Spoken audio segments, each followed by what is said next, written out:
ដើម្បីបំបាក់អំនួតស្ដេចនាគនន្ទោបនន្ទ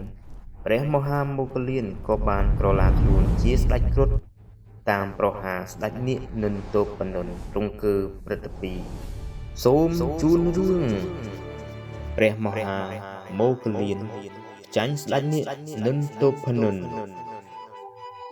សម័យថ្ងៃមួយព្រះពុទ្ធអង្គនិងព្រះភិក្ខុ500អង្គត្រូវបានទេវតានិមន្តឲ្យទៅឆាន់ចង្ហាន់នៅឯឋានតាវតិនព្រះអង្គនិងសាវកបានហោះកាត់លំហអាកាសយ៉ាងស្ងប់ស្ងាត់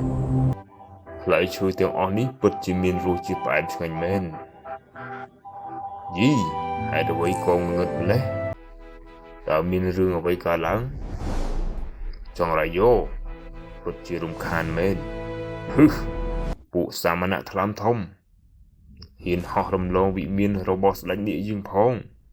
ពិតជាមិនដឹងស្លាប់មែនថ្ងៃនេះយើងនឹងធ្វើឲ្យសាមណៈទាំងនេះស្គាល់ពីស្នាដៃរបស់យើងម្ដងស្ដេចនាគនន្ទោបនន្ទក៏បានក្រឡាខ្លួនជានាគយ៉ាងធំមហិមាហើយបើកពពាយ៉ាងធំបាំងផ្លូវឋានតាវតិននិងផ្លូវរបស់ព្រះសម្មាសម្ពុទ្ធ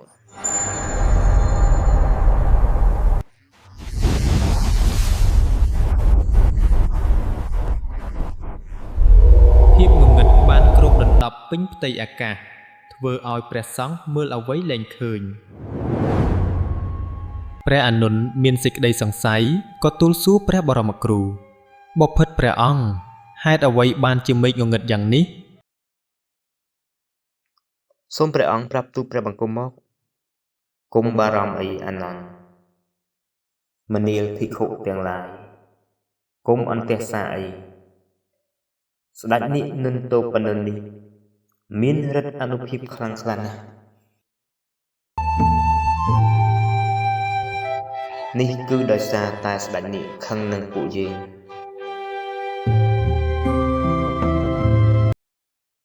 សូមព្រះអង្គអនុញ្ញាតឲ្យពួកទូបង្គំទៅបង្ក្រាបស្ដេចនាគនេះចុះទៅចុះមោគលានតែត្រូវប្រុងប្រយ័ត្ននេះជាភារកិច្ចរបស់លោកហើយ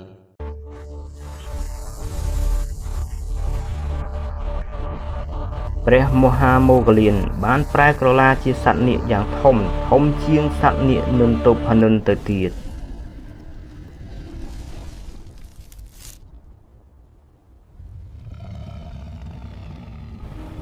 បន្ទាប់មកស្ដេចនាគទាំងពីរក៏បានប្រយុទ្ធគ្នានៅលើសមុទ្រដ៏ធំល្វឹងល្វើយ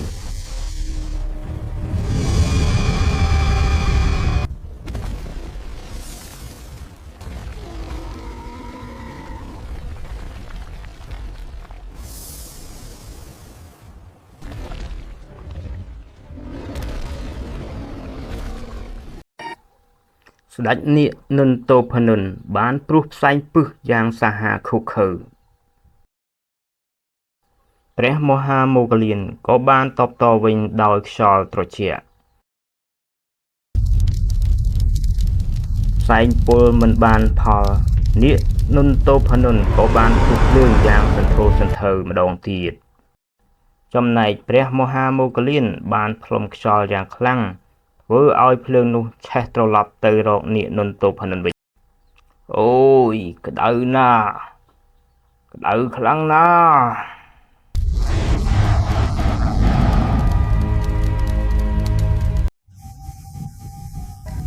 ដើម្បីបំបាក់អំនួតស្ដេចនាគព្រះមហាមោគលានក៏បានប្រែក្រឡាជាឃ្មុំតូចមួយទៅវិញ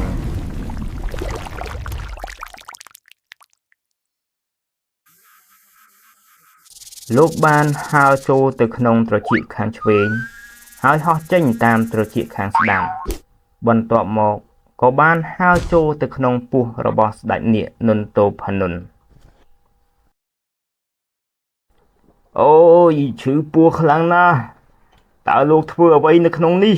ឆាប់ចេញភ្លាមមកតែនាគកំណាចមានគំនិតអាក្រក់បំរុងនឹងខំព្រះធរៈពេលលោកចេញមកជាចុងក្រោយព្រះមហាមោគលានក៏បានក្រឡាខ្លួនជាស្ដេចគ្រុឌយ៉ាងធំមួយ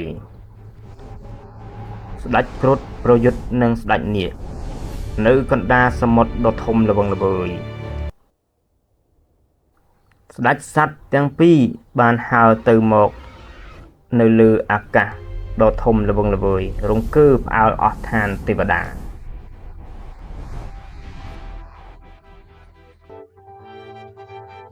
ខ្ញុំប្រកាសណាដឹងកំហុសហើយព្រះអង្គសូមលើកទោសឲ្យទូលព្រះបង្គំផងមិនអីទេស្ដេចនាគ